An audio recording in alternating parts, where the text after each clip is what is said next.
All right, so we'll go ahead and get started.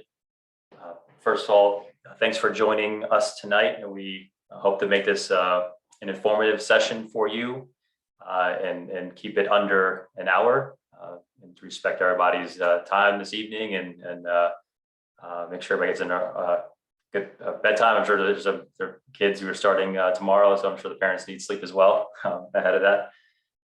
I'm Ryan Rich. I'm the NCSL Executive Director. And this evening, joining me will be Allison Smith, who is a league administrator. So we'll be co-hosting this meeting. And just to give you a heads up that while I'm talking or if Allison's talking, one of us, the other person will be on the chat to answer any questions if you have any of those. So we probably won't be stopping during the actual presentation, but feel free to put something in the chat if you want to clarify anything, and we'll respond to you very quickly there. So this is our NCSL Fall 2021 new team admin meeting. And this is an overview of what we'll be talking about. We'll be going over some important roles and just some specific things to the NCSL that you need to know. We have some returning teams here, but also plenty of new teams as well. So making sure we're all on the same page of some specific things that we require at the league level. And ultimately, this is what we want you to walk away with, is understanding how NCSL works, how to communicate with us. With so many teams involved with the league, it's really important that the communication is streamlined, and how to go about doing that. And then also, ultimately, how are you successful on game day? What you should be doing before matches, during the match, after the match, to make sure that everything goes smoothly, and then finally just going over some of the key rule and procedures for this season. And just a reminder, before we get really into it, if you could all mute yourselves so we don't get any background noises, that'd be great. All right, so we'll get right into it. So welcome to the league, welcome to the fall season. We had a successful spring season, thankfully, and we're looking forward to a successful one this fall, and with your help.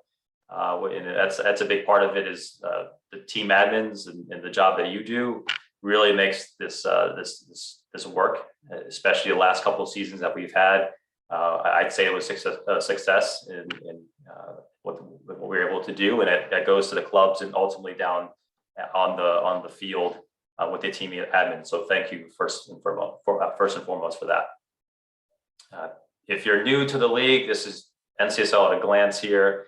The largest league in the area. We've got roughly 70 clubs across the DC metro area. We even have some teams that participate in some seasons from PA, and it's a really robust league and have a lot of games that go on each season.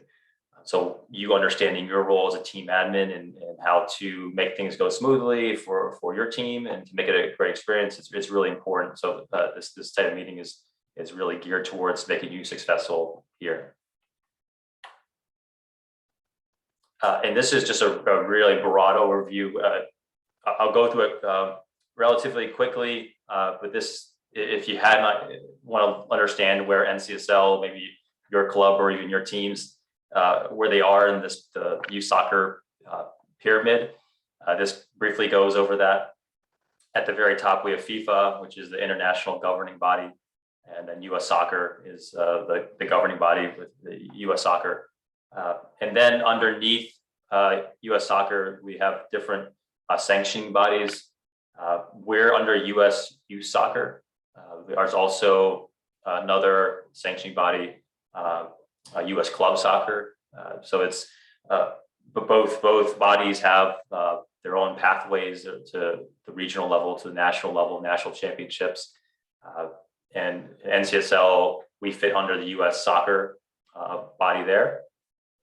And then a big part of U.S. Youth Soccer is the state associations. So each state has their association. We have Virginia, obviously, MSYSA, West Virginia.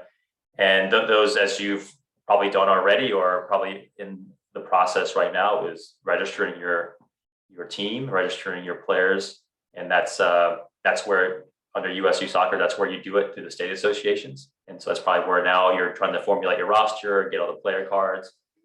And so you're probably in that process right now. And NCSL is a board member of these state associations, and we help to facilitate and to promote some of the programs they have. We participate in League Championship, which was a new program that started last year, and that essentially were the teams that finished in the top levels of our divisions were able to progress onto the regional and national level. We had some teams directly from NCSL participate in the regional championships through NCSL play, and so these are type of the pathways that are available under the USU Soccer model. And then ultimately at the grassroots level, the field level, we have our clubs, which I said earlier was approximately about 70 clubs in the area, and most importantly, I believe it's the parents, coach, team managers, they're really the engine that makes everything go for the league and also for the clubs.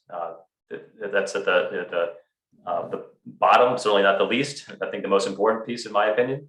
But that's kind of a picture of the U.S. soccer structure and how NCSL and ultimately maybe your club fits into that structure.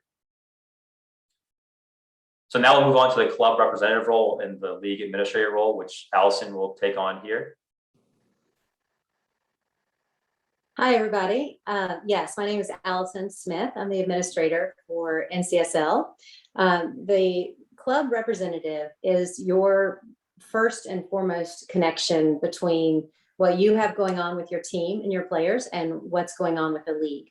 So anytime you have questions about how to log into your team page or about what your schedule looks like, possibly how to begin a reschedule request, for example, or if you are having a hard time either finding out information about an upcoming away game or what kind of information you need to share with your opponent if you're the home team, you contact your club representative. Ryan and I are in touch with them on a regular basis, and they have information and knowledge about all the ins and outs of the league policies and can help you get the information that you need. If you're not sure who your club rep is, if you go to our website, ncsl-soccer.com, in the blue banner on our homepage, there is a link to clubs, and you can click on your club and their contact information is at the bottom of the screen. You should already at least know who your club rep is, but if you don't, you can look online and find out that information. So club reps will share any upcoming information from us or policy changes or any big news from the league. Your club reps will share with you. So anytime you have any sort of situation, if, for example, if your team needs to forfeit the game, or if you've heard from your opponent that they are going to forfeit a game, please contact your club rep immediately, because then they know the right steps to take. The club reps they make up our board of directors. So every policy that the league implements has been decided on and voted on by your club representatives. There's almost 70 clubs in the NCSL, and those 70 club representatives make up our board of directors. So they're the ones that make these decisions about policies. So you see on this slide, make sure that you have information about how to get in touch with your club rep. You may have already heard from him or her this season, but if not, if you have any questions, please make sure to contact them about all those components of the season, the schedules, how to look at your results, how to input results. Teams are calling in their own scores for their games this season. If you have questions about how to find directions to a field or whether or not your field is closed, if you need information or help getting information about your opponent, any rules and procedures questions, any sort of disciplinary action, including red and yellow cards shown, which could affect players and their ability to participate in a game, or any forms that you need to fill out. All of that can come through your club rep. It's also all on our website, but if you need help navigating the website or have specific questions about information that you find on the website, you'll see in bold on this slide all the different frequently asked answers to the frequently asked questions, and to other information that will help you get through the season successfully. So the league administrator role, that's me. Basically, on the weekends is when you're going to probably hear from me. Hopefully not if the sun is shining, but that's when you'll hear from me the most. If you get up on a Saturday or Sunday morning and it has been raining, the proper procedure to have knowledge about whether or not your game has been rescheduled or will play is the club reps communicate with me as early as 3 hours before the game. Then I'll post the field closure on our website. So on game days, please do not see that green box down there at the bottom. Right now, all fields are open. But if there are any fields closed, the box turns yellow and there is a list of fields that are closed. So check that as your primary source of information. You may also hear directly from your club rep. Some club reps do that, but the website is the place to go to see if your field is closed. Please do not rely on Parks and Recreation information or on any sort of like call-in lines that your county may offer, because sometimes certain fields are closed, but other ones are open. 5A may be closed, 5B may be open. So please check our website so that your team doesn't risk an unnecessary forfeit by not showing up for a game. So what happens is the club reps inform me of field closures. They may also communicate it with you, but the website will always have updated information. If you look at the website or hear from your club rep that a field has been closed, then on game day, the first thing you should do, please, is to communicate with the opposing team manager. And all team managers' email addresses are on the website. You should be able to find them on their team pages. So you contact your opposing team, whether you're home or, well, if probably you're the home team. If you're the away team and you wonder, you can also communicate and say, is the field open? Teams cannot decide not to play a game amongst themselves. It's only if the field is closed or if you get a rescheduled email, an automatic rescheduled email from the system where I've rescheduled the game because the field is closed. So once you have gotten confirmation either from your club rep or the website that the field is closed, occasionally there are times when we reschedule the game for the same day at another turf field that is open. That sometimes happens. Often it just gets rescheduled to the next available date. So if your game is on a Sunday and gets rained out, it's likely that it will be rescheduled for the next Saturday. You'll have a couple of days, a really short window of time to use the flex reschedule option if the new date does not work for your teams. So the most important thing to know is that all closed fields are posted on our website. That's the first place you should check. We post no later than 3 hours before the start of your game. So even if you have an 8 o'clock game, if we find out the field is closed, it'll be posted by 5 in the morning. So that's where you go to check to make sure. And then you can always check with your club rep. Often clubs have a club representative and a field person, but they will communicate with me if the field is closed. So that's the most important thing to know about the rainouts and game days. I also want to point out that if you have already submitted a flex reschedule request, you will get an email and one of these system generated automatic emails once the request has been approved. Please do not think that once you fill out the form online that it's good to go and tell your team, update Team Snap with a new time. It's not official unless you get the email and it's posted on your team page on the website. So once you have submitted it, then the club rep gets that and sends it to me, and we talk about whether the field is open and whether it makes sense, because some of these reschedules leave gaps in the field where referees don't have a string of games to cover or a slate of games. But once it's on your team page and it'll have a little R next to it as a reschedule, then that is, the team page always has the accurate information about when your games are, what time, and what fields. And again, if you have any questions, please contact your club representative, because that person is your best resource of information. So I think that's about it, Ryan. Yeah, thanks, Alice. Did I leave anything out? No, that sounds good. I'm just going to skip back home. This was our website that Allison was referring to, and just this menu on the left-hand side, for the most part, has everything you would need as a first step if you have any questions. And we've bolded some things here that will be mentioned later on, but this is those items that have the box around them are probably the things that you'll check the most.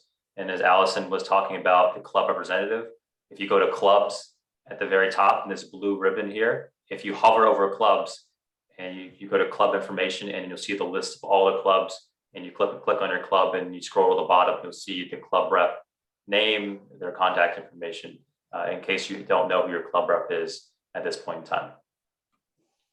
So now we'll move on to the team manager role, which I imagine that many of you are on the call here. Really, we'll be going over what you need to be doing now as we get closer to the start of the season, on the game day, and then post match. So right now, you're probably, as I mentioned before, you're in the registration process with your state. These are the main contacts, and they're still the valid contacts to reach out to in case you're having any trouble.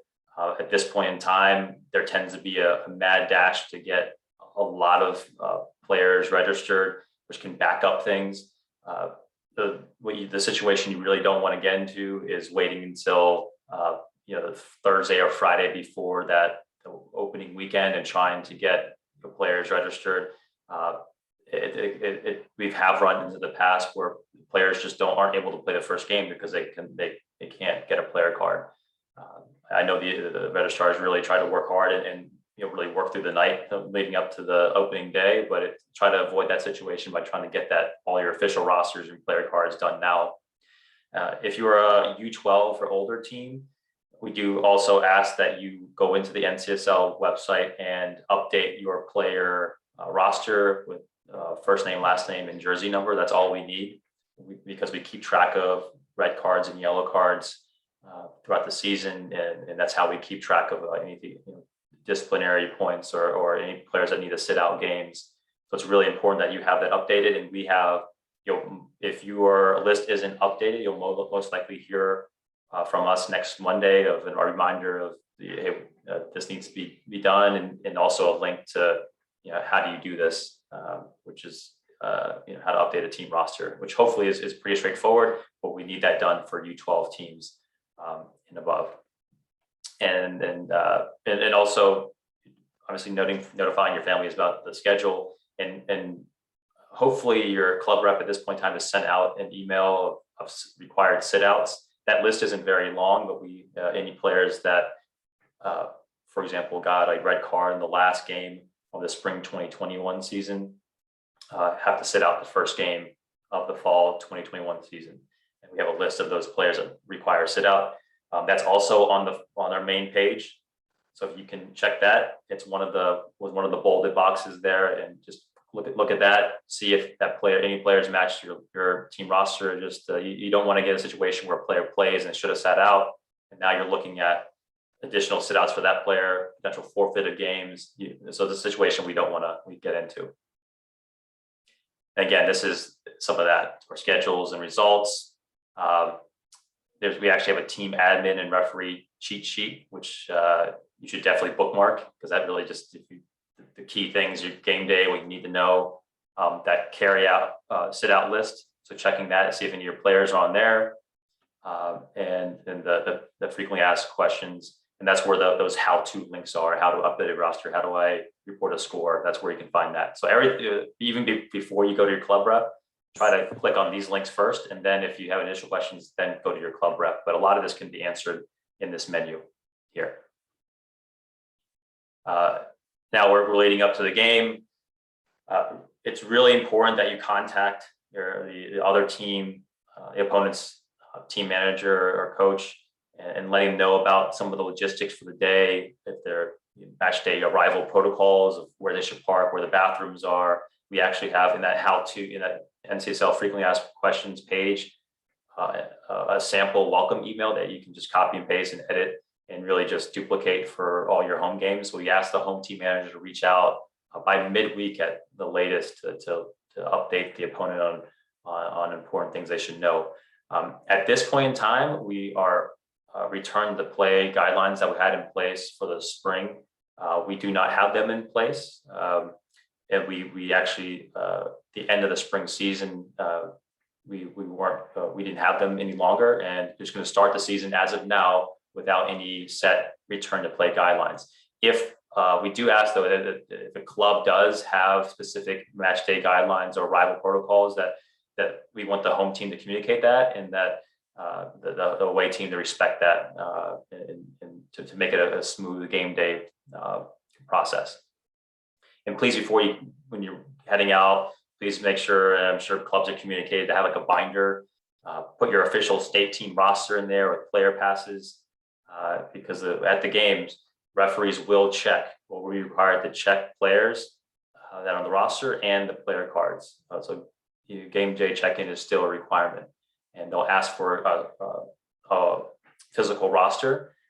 So it's easiest just to have your state roster there and give it to them. And then if there are separate player cards, having those on hand so that you can check the players in.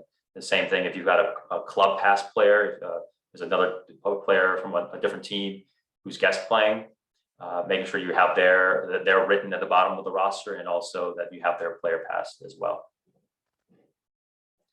And then the home team's responsible for making sure that the field's ready to play. Some clubs have an official that goes out there and makes sure on Friday that does some of this stuff, but please make sure that if your club requires volunteers to go out there, or team volunteers to do it, please, that you're checking all these things, the nets and field lines and corner flags, and they're all there before the game starts. And then once we're getting close to the kickoff, you're touching base with the referee, identifying yourself as a team manager. You're there to assist the player check-in by giving the physical roster to the referee, and also having player cards. I think some rosters now have the actual player pictures on the form, so that might be easier. I think in the past, maybe you had a form. Maybe you can also show electronic player cards. You can do that as well. But you should hand a physical roster to the referee, and then identifying the team sideline liaison, and then any adults that are going to be on the team side. We allow up to 4 on the team side, and we have sideline passes, which are part of the frequently asked questions. You can print those off. So if the referee asks, you can show them. This parent has one of the 4 sideline passes that are allowed per NCSL rules. And then this, touch base on this just a little bit already. The most important thing, you have to have a roster with players listed out. I'll show an example after this slide, and writing the important information at the top, the date, time, game number, the team number, and then the referee must walk away with a physical copy, because they have to have the ones, and at the end of the game, when they head back after their set of games, going in and entering in all the game information. And so it's important that they have something physical that they can refer back to of this player got a yellow card. You have to put in the player number, the name, so we can keep track of it on our side. And here's an example of a team roster. Here's a BYSA. This is something you can, after your roster is set, you can print this out. And this would suffice. You just have to have this. You wouldn't have to have separate player cards because of player pictures. I think MSYSA has something similar to this. You can see at the top, your game number example, team, the date of the game. You can see here that some players are crossed off because they're not attending. Or here's an example of if a kid is sitting out, you cross them out and you put sit out. Make it as obvious as possible for a referee to know to log a sit out. And you can put it in bold, you can highlight it, because there are times where a referee will go back and it won't be very clear of that they've this player sat out due to a sit out due to a red card or accumulation of yellow cards, and they won't get credit for that, and the referee won't catch it. So try to make it as obvious as possible when that this player is sitting out. And then example at the bottom, if you have any club pass players, you can write them at the bottom, and having a picture of their club pass as well present, because it most likely won't be on your roster. And just a reminder about that, and we'll touch base it later, but they're unlimited club passes for this season. Players can play more than 1 NCSL game per day. the only restriction that they have to be age eligible. So a U11 player can't play on a U10 team. A U8 player can play on a U9 team. You can play up, that's allowed. So it's just some things to note there. I always want you to come. All right, and then after the game, once the game has gone smoothly, referee called all the appropriate calls, and everybody enjoyed a good match. Verifying the score. Again, we're changing that score reporting process. So we had division scorekeepers where you would email a specific person the score details. And just a reminder, can you please put everything on mute, just so we don't get any background noises. And so for this season, you're going to use an online game reporting system, which we'll give an example of here in a second.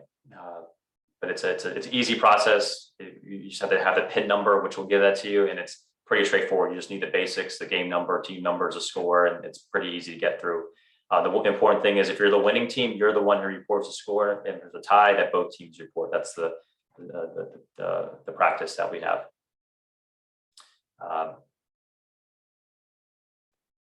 And here's the link to the game score report. So again, just go on your phone. You could do this literally after the game, right after. Just go on your phone. You can click the game score reporting link, and it'll take you to this page.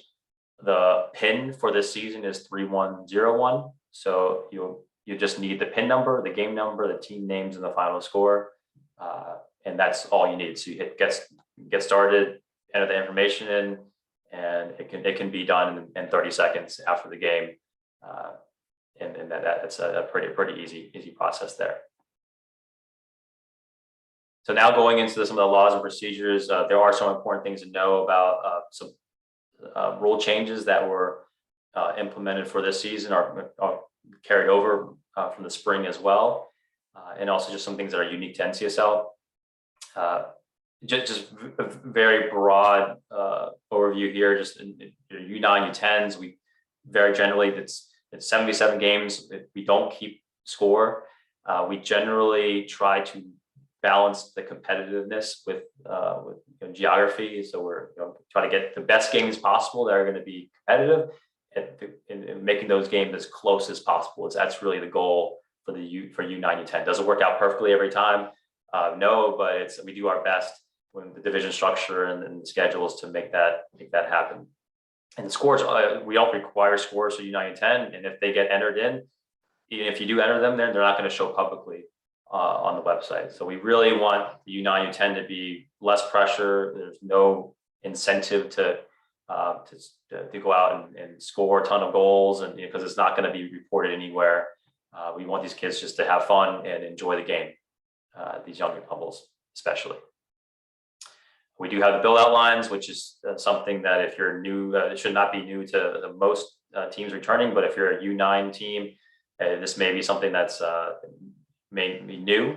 It can be a line that's actually painted on the field. Some clubs have a build out line that's painted, others just use cones. But this is essentially what it looks like here. It's this line that whenever the goalkeeper has the ball or there's a goal kick, for example, the players, assuming the goalkeeper holds on to the ball, doesn't immediately throw it or put it down, that the other team must retreat behind this real or imaginary line. And it's usually halfway between the top of the goal box and the center line. So it's usually somewhere around there. It's not exact science. It's the referees sometimes maybe, if you've gone to any tournaments already, some of the lines might be closer to the top of the box, some might be closer to the center, to the halfway line. But the idea is that U.S. Soccer implemented this because they want teams to play out of the back, not just hoof the ball forward and hope for the best. It's really encouraging teams to back up, allow at least that first pass to happen before the charge comes in from the other team to go win the ball back. So that's implemented at the U9, U10s again this season. This has been in the rules for a while now, but there's no heading from U9 to 11 in games. So that's something that's still in effect.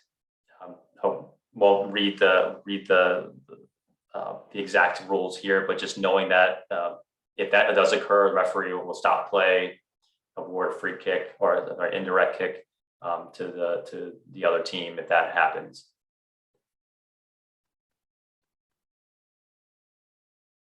So U11, U12, small-sided play, 9v9, max of 16 players on a roster, and also that can be available on a game day. At fall U11, we place randomly. We don't try to. It's not exactly like U9, U10, but we try to make the competitive balance a little more of a priority versus just straight geography. But at fall U11, we don't post scores. We use those scores internally to then place teams in brackets or divisions for the spring 2022 season. So then that'll actually go in Division 1, Division 2, Division 3. But this is kind of the last time we're in the fall where these teams can just focus on the process. Don't really be worried about the results. And then in the spring, then we'll go into creating actual divisions for those teams. So that's something to understand about the U11 year. This is an important thing to know. This is also, if you go onto the main page, there's that team admin cheat sheet, and this is all listed on there. These are really important things to know because they weren't in place if you were a team that maybe sat out this past year and you were in NCSL the year before. These are different. So unlimited club passes. So that's important that the player has to be within the same club. So a player from Arlington can't go and club pass into a team from Annandale and vice versa. So it has to be the same club. As you mentioned before, for example, U11, U12, the max of a game day is 16. You can't club pass a player and bring that to 17. It has to be in 16. So, and then it must be age eligible. So a player can only play up. No player can play down in age from U12, for example, to U11. Players can play more one game in a day. I should mark out here the return to play protocols, but if those do go into effect for some reason, or if things change, we do expect clubs to abide by any protocols that clubs have. So if you're the away team going to a home team, abiding by those club protocols, it's going to be important. And the last thing, the team admins report scores directly to NCSL, which we just went over. So not going to division scorekeepers. And some of you who are, again, may have sat out a couple seasons, we used to use blue game cards. We don't use those, or maybe using those for the fall. We really highly recommend that you use your state roster, as that is, everybody has those. You can print 10 or 15 of those off for the season. You should be good to go for the season. And just the club pass that we're talking about, this is for also important to know that the club pass players must be under USYS. I mentioned before, there's a US club. We didn't leave till like 3:30. There's a US club. 90 degrees. So we fed goats and on this big inflatable thing and rode a tractor, and so it's yeah. They have peach. They just finished their peaches and nectarines. We'll go back next month for apples. Excuse me, just 1 second here. But it's free for military. Whitney Serrato, please mute. Let's see. All right, got it. All right, so sorry about that. So USYS travel players can guest play. If you, for example, might have to be in a club where you've got players that play in ECNL Regional League and play in NCSL, you can have if the player from ECNL Regional League team wanted to guest play onto an NCSL team, they would have to have a USYS pass, which they would have a US club pass because they play in this other league. But they would also, your club would have to deal with that. It's not something at the team level you would have to necessarily get into, but it's something to just make sure that if a player is coming to guest play, that they know that you're actually given a club a pass that is a USYS pass as well. Much of this we kind of just went over regarding the unlimited club pass, more than one game a day, and just important, just write that at the bottom.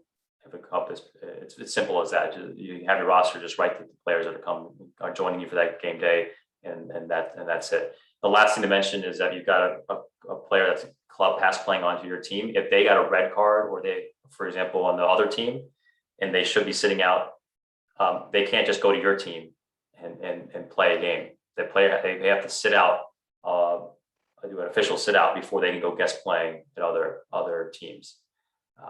So that's something important to know. If a player's coming, just ask, hey, is this player, did they have to sit out for any reason? Because that has happened in the past. And again, additional sit outs, forfeiting matches, not something we want to get into. Here's some examples, but they're really just ones that we've kind of gone over. It's just kind of pretty straightforward, making sure players can play up, they can't guest play and play down. And one thing that's important, because we want to make it as flexible as possible, knowing that even now in the fall, that we want to give clubs flexibility and to as we're still in COVID, pandemic times. But it's important to understand why, or the purpose of the club pass is to make, if rosters are really thin and it helps create a game where it would have been a forfeit, that's definitely a reason to use club pass players. It's not meant to give you an advantage in the game. So I'm going to bring these club pass players in to win this specific game. That's not the intention of it all. And we do have teams that report that to their club and report it on to us. So if we do see that happening, or do hear that consistently happening within a club, we will address that with the club. But for the most part, when we had this open last season, teams use it pretty responsibly, and we didn't really have any problems with that. But just something to know there. And again, this is the club pass. You write them at the bottom and make sure you have their pass, because it won't be on your roster, obviously. So the team sideline liaison is something we expect teams to have, and it's really important just in terms of the game day environment and making sure everything is that everything's about the kids, and it's not about this referee made this call, or that player is doing this or that, and making sure you have a designated person who's really even tempered and can calm the sidelines if needed.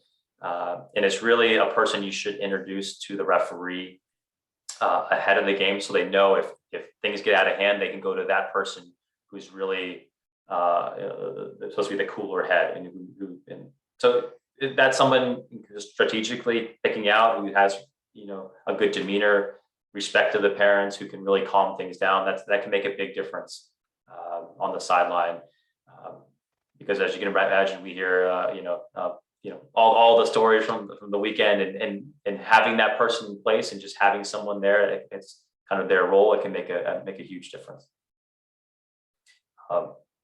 There's the online flex rescheduling process, which we're in right now, up until the 31st. You can look into rescheduling any September games, and then the 17th of September is the October-November game deadline. And Allison mentioned that during the rainout process, and I just to reiterate, because I can't remember if she mentioned this, but when games get rescheduled from a rainout, you'll have a short window of time to reschedule if needed. So, for example, if a game was supposed to happen on a Sunday, you got rescheduled, we usually give them to that Tuesday to reschedule that game if the assigned time that we give does not work for teams. And that goes in general for this whole rescheduling process, that it's not just meant to be a free-for-all of just rescheduling and making things just optimize as best as possible at the micro level. We tried our best to make a schedule that works, that fills all the field space, helps referees get place referees in games, get stacked games and no empty slots. And once we start moving games around, if it's just for convenience, it can be a real problem, because then you're disrupting games around yours. So if you take a game out of a 3-game set, now you're disrupting the games around, which may have had a referee, and then the referee sees, oh, one game got taken out, I'm going to go to a different set of games, and now those other games just lost their referees. So it's important just to understand what happens when you reschedule a game and the effect it might have on other games around. So please use that only if necessary. And you can find the instructions for how to reschedule games on our frequently asked questions page, which again is on the menu on the left-hand side of the website. So NCSL frequently asked questions, and there's a how to reschedule a game. There's a video of it, on how to do it. There's a written part of how to do it. But you really just log into your team page and you hit reschedule request, and there's this 3-step process, and it's pretty straightforward once you get into it. But if you have additional questions, just go to the frequently asked questions section on our webpage. And just a few more reminders here based on this. If you're the home team, you have a lot of you have more responsibility to make sure that you're checking things. So if you're the home team that wants to suggest a different time, or if the away team wants to change it, you have to touch base with your field coordinator or your club rep to make sure that what you want to happen, the field exists. We do have some times where teams work out a plan and they say, okay, we're going to move this game from 9 a.m. to 1 p.m. And then they finally get the club rep involved, and then they find out there's no field space. So if an away team is, if you're the home team and you're getting a request, or you want to make a request to change a game, please touch base with your field coordinator first to make sure the field exists and that it's not going to be a huge disruption, because they see obviously the whole field loading and can see how games are going to be affected if you change a certain game. So this last part, just the referees, how the rules and discipline committee. So our R&D committee, and this is something I think it makes NCSL unique, is in that we do take feedback seriously. We do take the idea of a safe game environment seriously. So we welcome and encourage feedback from teams through their club rep to report that to us after game days. We have an R&D chairman. His name's Alan Paez. He's actually his full-time profession is a judge, so he's well versed in these matters. And we also have an R&D admin that helps him. So we have dedicated staff that works on any issues that come out of the game days, and those could be as simple as there weren't nets, and communicating to the club that please put nets on this field, or the goal of this field, or something very serious. So there was a fight on the field, and how do we go through that?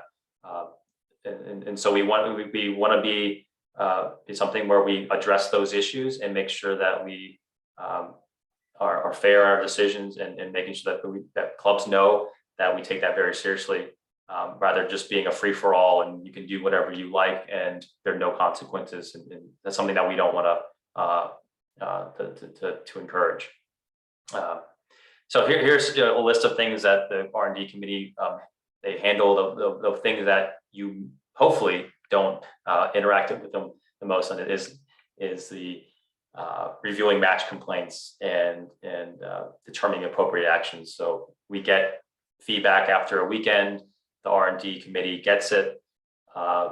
They discuss it, and they make a decision usually on Wednesday about what to do, and then it's communicated out to the clubs and teams about the action that will be taken, and so teams know how to approach the upcoming weekend. So it's a week by week process, and it's some weeks it's very easy, and I think it's fantastic that there are so many people on this call, because hopefully this will nip some things in the bud, and maybe get fewer issues that come out of the weekends, but it's something that we take seriously. And if you see something that you would like to bring something up, please touch base with your club rep first. They can compile the feedback from the weekend and then communicate one email to us about the things that have come up.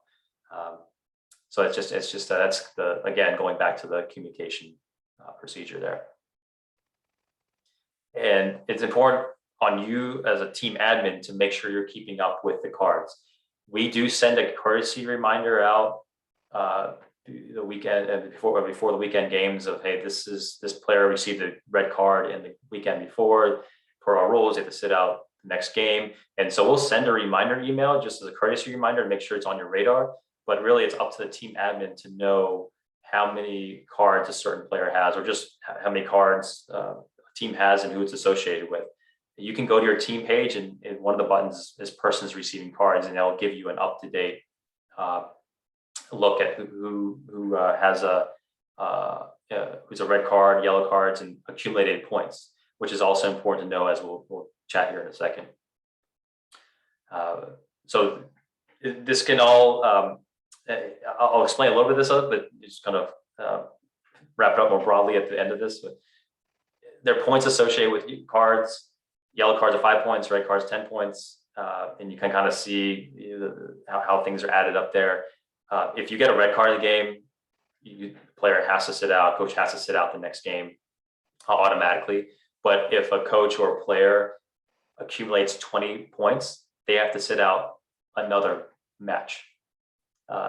So it's, if a player gets 5 yellow cards over the course of a season, those are kind of cases where it's not super obvious that a team admin would be keeping up with that. Oh, the player didn't receive a red card, so I didn't really get on my radar that the player has to sit out next game. But an accumulation of yellow cards can kind of fly under the radar. And then what happens is, oh, this player should have sat out. They didn't sit out because it wasn't caught. And then you're risking additional sit outs and forfeits, which we don't want to get into or have happen. There are special bonuses that are given out to coaches. If additional penalty points, if they're the role models, we want them to be the first one getting cards in the game, and we take their cards and their actions pretty seriously, and they should, and knowing that they should be the example, and so they got additional points that they accumulate. Overall, please just keep track of the cards, and then having someone that can really de-escalate the sideline, can really emphasizing to the coach, hopefully a lot of coaches on here as well, that these points can really add up quickly, and just being a good example on the sideline for your players, and not getting into it with the referee. And I've never seen any call on the game where the referee has actually said, yes, actually, coach, thank you for pointing that out, that I made the wrong decision, let's reverse the call. That's never happened. So it's just trying to avoid these situations if we can. And again, it goes into emphasizing how these things can add up, especially towards the bottom. So if you miss sit outs, you can do the match forfeits. Failing to sit out, the player has to sit out more games after that. The coach has to sit out more games after that. And so you can see right here that if you miss sit outs, it can very easily get to a coach sitting out 4 to 5 games, which more than half the season, just because of them not taking it seriously that they actually sit out a match. So overall, we want to avoid these type of situations. Hopefully, all the teams and players understand that the stated rules, and that it's a red card, you have to sit out, but also having being an honor system as well, that we'll keep track of this on our end, but really we have to have the help of the team admins that are keeping track of it, not only to help us, but also to help their team avoid these type of situations. And this is, and as I mentioned before, we require game rosters, rosters and player numbers for U12 and above, because that's when we really track.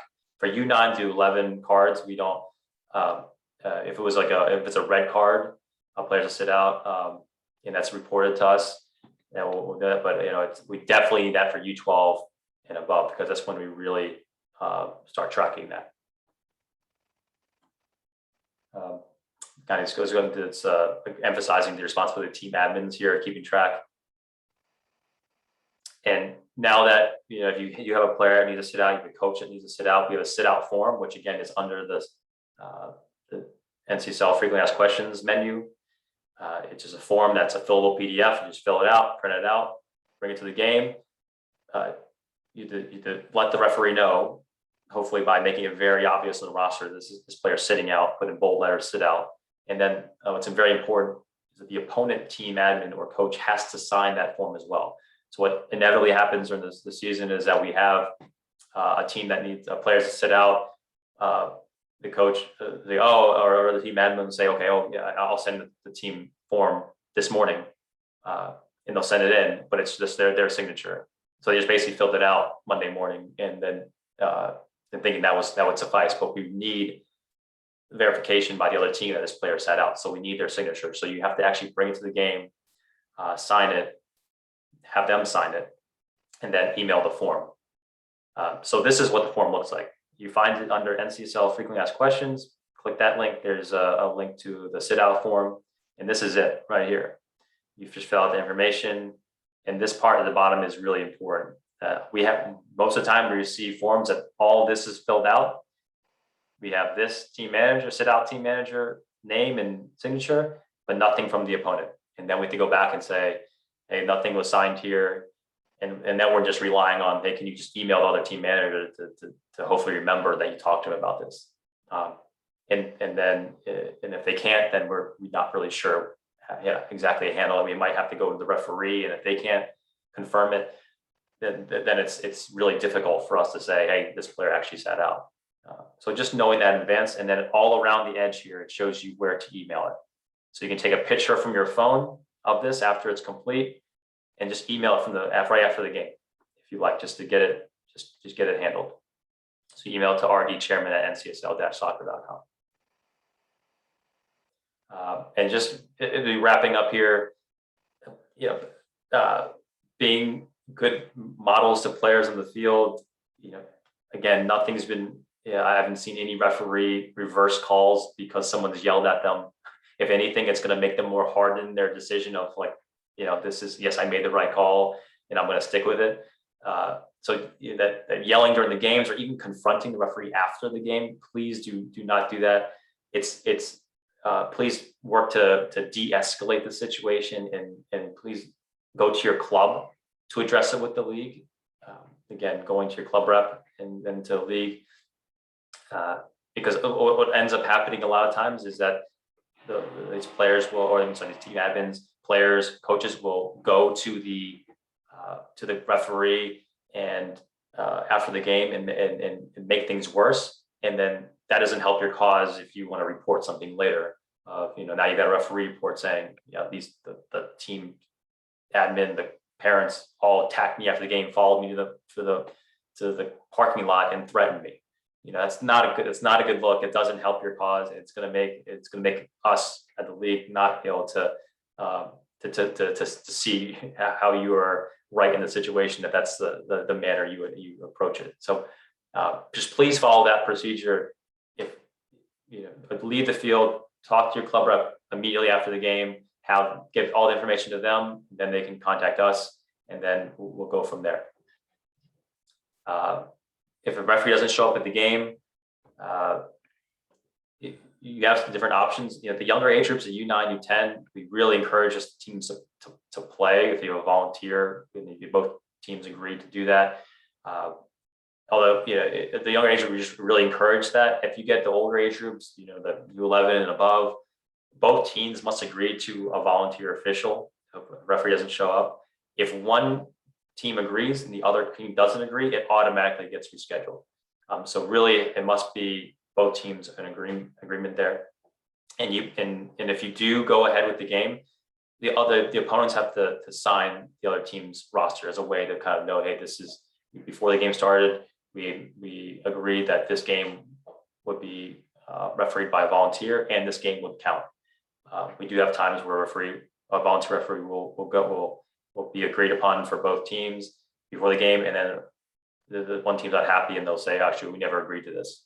But if you have that signature on the team roster, yes, you signed this, then it's easier to bolster your cause if this was in agreement with both teams.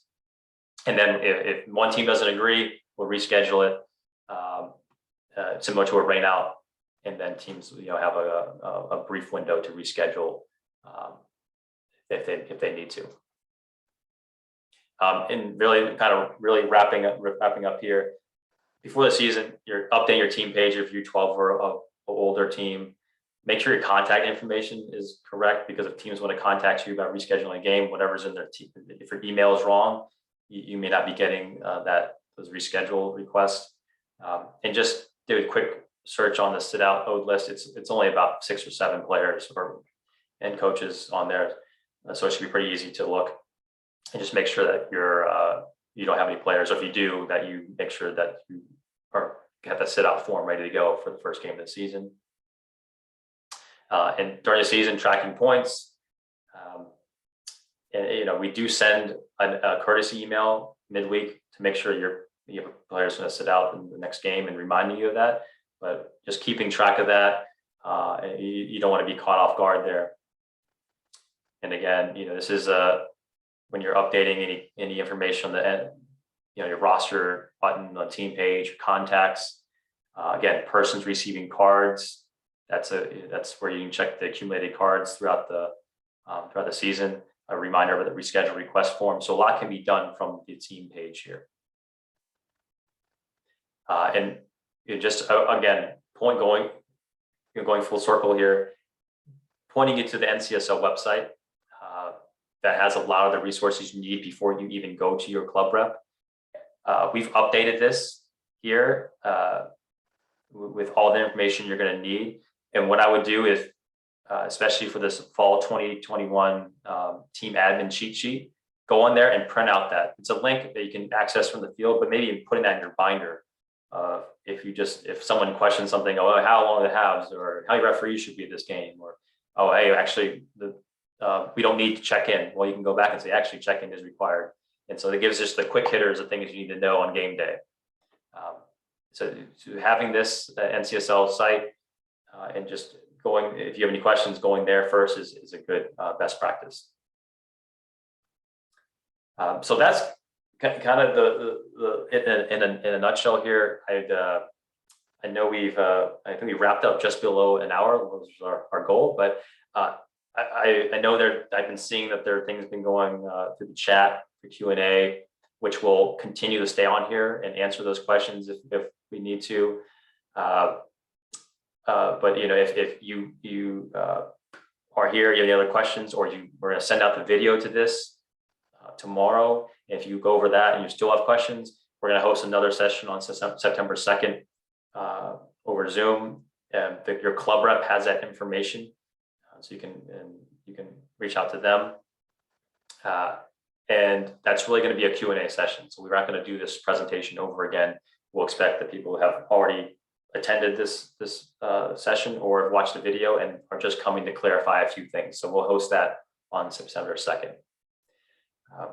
So with that, I'd like to thank you for tuning in, and really hope that great fall season, and you play a big part of that, as I mentioned before.